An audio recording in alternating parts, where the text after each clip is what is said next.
Many people do not know what I'm about to say, but I'm going to speak my own truth. And the Senate President is allowed to counter that.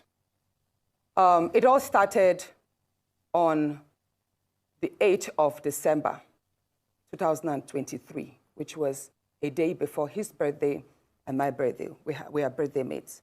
We were all in Akwa Ibom because he had a big fanfare in the stadium. Myself, my husband, and a few of his close friends, we went to Akwa Ibom. And at first, we were at Ikot Ekpene. We were in his house in Ikot Ekpene. Then we all moved to his house in Uyo, which was about 8 p.m. And he held my hand and said he wanted to show me around his house. My husband was walking behind us. Just 3 of us were walking around from room to room. He showed me the beautiful interior. This was done by this, by that, this designer here, he bought this from us. Like, oh, it's beautiful. And then I noticed that he hastened his pace while still holding my hand. And my husband was behind, still on his phone, but he was catching up whenever he could.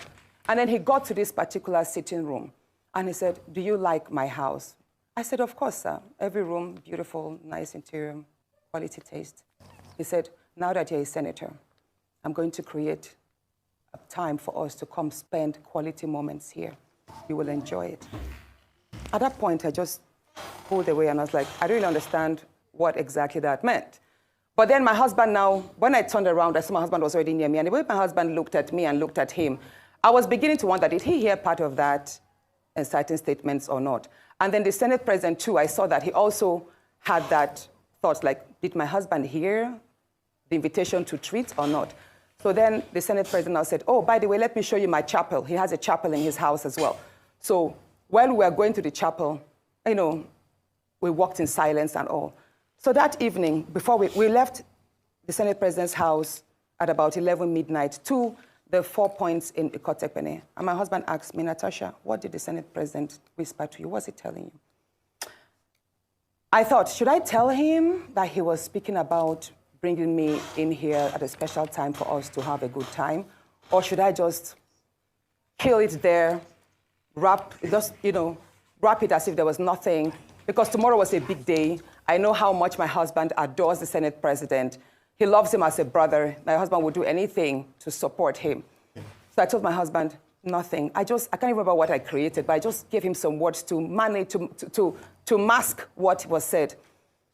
After, when we laid in bed, I lay to my right, and my husband wrapped his arms around me, and he said, my love, you know you can't tell me anything. What did the Senate President tell you? Again, I was like, don't you believe me? I said, nothing. Nothing. Moreover, it's my birthday in a few minutes. Let's just be happy. Then my husband told me he doesn't want to see me travel out of the country alone, and I should not go to the Senate President's house because he has a guest house where many senators do go there, you know, after office to like get approvals and all that. So I told him, okay, no problems. That was it. I thought that was going to be the end. But then,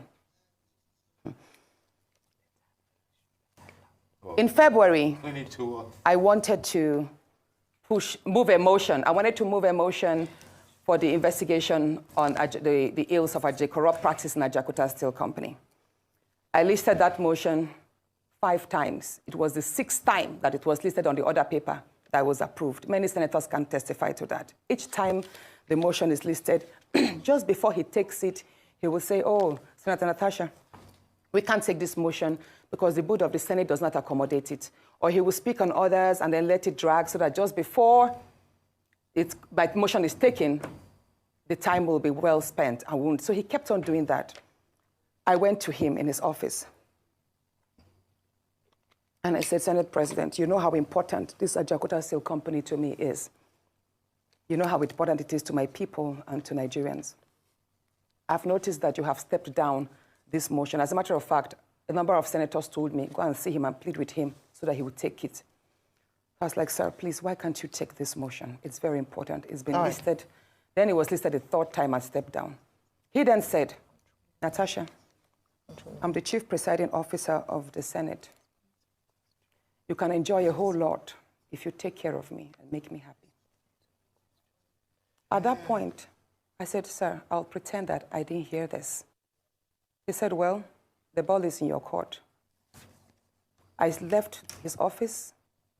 And when I got home, I told my husband, I didn't tell my husband what happened. I just told my husband, please, can you speak to the Senate President to allow my motion scale through? I think I also spoke to the DSP, to the leader, Senator Akpabio. I spoke to a number of senators that they should please intervene and allow him to laugh. I never told them what happened. My husband had to take a trip to London. Then the Senate President traveled to London. My husband met with the Senate President in London and pleaded with him, let my wife take this motion on Ajakuta. That is very important to her. Okay. All right, Senator Natasha. Said, okay, that he did not take it because he was protecting me. Hold on, please. He didn't take it because he was protecting me. Protecting me from what? Anyway, at the time my demotion was taken, it was the Deputy Senate President, His Excellency Barao, that actually sat. The Senate President stood up and walked out. So it was Senator Barao that actually took it. All right, Senator Natasha. And from there, many other incidents happened. Yes, Senator Let's Natasha. talk about the nightclub. Yes. Hold on, let's talk about now the nightclub incident. Professor Kila is going to ask you a question. I'm so sorry to have to interject here. But I just want to mention that, and I'm glad you gave the caveat at the beginning of your statement, that this is your side of the story and the Senate President has the right to defend himself or to counter what happened between you privately. So what I assume, or for what you're saying, is that what happened last week Thursday began from a private conversation, and then you have felt like you've been maligned as a result of you not agreeing to certain propositions, right? Yes. Okay, so what has happened? You know the story of when a student keeps being failed. Yes. Please, let me say this, Ayo. You know the situation we see in universities whereby a student is continuously being failed just because she has not slept with the lecturer. That's what I've been facing, in simple terms.